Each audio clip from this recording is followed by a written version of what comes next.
So first off, I want you to get out a pen and paper because I'm about to ask you a question.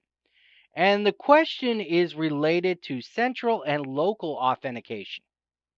I want you to take that pen and paper and I want you to describe, as it pertains to FlexConnect, what central and local authentication mean. Now, I have these data store racks just completely covering the answers here, so you're not going to be able to see that.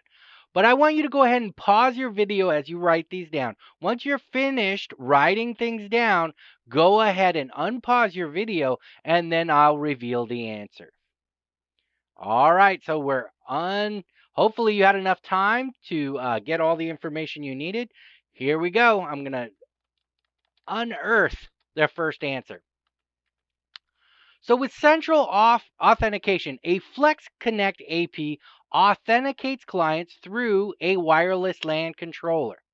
That's what we're using. We have a wireless LAN controller that's going to go through and do the authentication for us. Now, this can be locally or centrally switched. Locally or centrally, one or the other. It doesn't have to be either or. Now, this is greatly different from local authentication. Remember, local authentication, a FlexConnect AP authenticates clients through the AP. Through the AP. And because it is locally authenticated through the AP, we have to be locally switched. We can't be centrally switched, right? Because that brings our traffic all the way to our central site and then we'd have to come back. That makes no sense whatsoever. So in local authentication, we need a locally switched solution. All right, good job, everyone. Hopefully you got that correct. If you're still having trouble with this is a good opportunity to go back and review the difference between central authentication and local authentication in your lesson. Now, let's jump out into something practical. We're going to do something practical now. Now, I would actually like this. Let's go back home. We're going to start at the very beginning here. I was going to give you a little bit of a head start, but let's not do that. Let's talk about the steps that it takes to configure a FlexConnect open or WPA2 pre-shared key authentication that is both locally switched and locally authenticated. Ooh, so we're throwing in the monkey wrench at you. This is a defined configuration I want you to write out for me.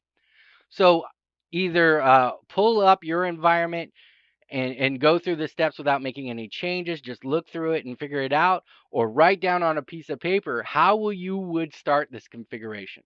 Okay, just start this configuration. How would you set up the wireless LAN controller? All right, so I want you to go ahead and pause your video, and I want you to write down how you would configure your wireless LAN controller for a FlexConnect environment with open or WPA2 with pre-shared key authentication, locally switched and authenticated. All right, hopefully you had enough time to do this configuration or write it down because we're going to start now. Well, first off, you see we're on the home screen. I need to be in the advanced screen in order to make these changes, so that's where we're going to move to. I have the monitor and I have my wireless LANs, controllers, everything up here. Hopefully you chose wireless LANs because we have to make the configuration to our wireless LAN controller. Now you would click on the profile, the wireless LAN ID you are going to set up FlexConnect for. I think we have an obvious choice here in number 3. Once you do that, where do you go next? What are we looking at next? Well, we have to be in the advanced configuration. Once we're in the advanced configuration, we scroll all the way down to the FlexConnect section. Within the FlexConnect section, we have FlexConnect local switching and FlexConnect local authentication. We need them both. Now, in order to make sure that this works, you have to ensure that both our client profiling is turned off. When we do local authentication, we cannot have client profiling for DHCP or HTTP. Ensure that those are off, and then go ahead and click apply. Okay, so it's going to cost a momentary loss. It won't be that bad, but that particular wireless LAN ID had a little hiccup, and now it should be just fine. So that's the wireless LAN controller. Great. Now, who can tell me what's next on the list? If I'm configuring an environment, a FlexConnect environment, do I just need to do the wireless LAN controller? Hopefully, I'm hearing a resounding no on the other side of this. All right. So I want you guys to take a moment, pause the video, and tell me, what is my next step? What are we configuring next? All right. Hopefully you had enough time to put down your answer. We finished the wireless LAN controller. We now need to configure our AP, don't we? Our AP needs to be configured. All right. So now we're going to configure our AP. I want you to go ahead and write down all of the steps I would use in order to configure this AP to become a part of that locally authenticated, locally switched FlexConnect environment that we set up. How do I configure the AP to work in conjunction with that wireless LAN controller now? What's my next step? Go ahead and pause the video, write it down. All right, hopefully you had enough time to write it down. Let's keep moving. I select the AP I'm working with. Then I need to go down to my AP mode. I need to choose FlexConnect from this AP mode. Then I apply the changes.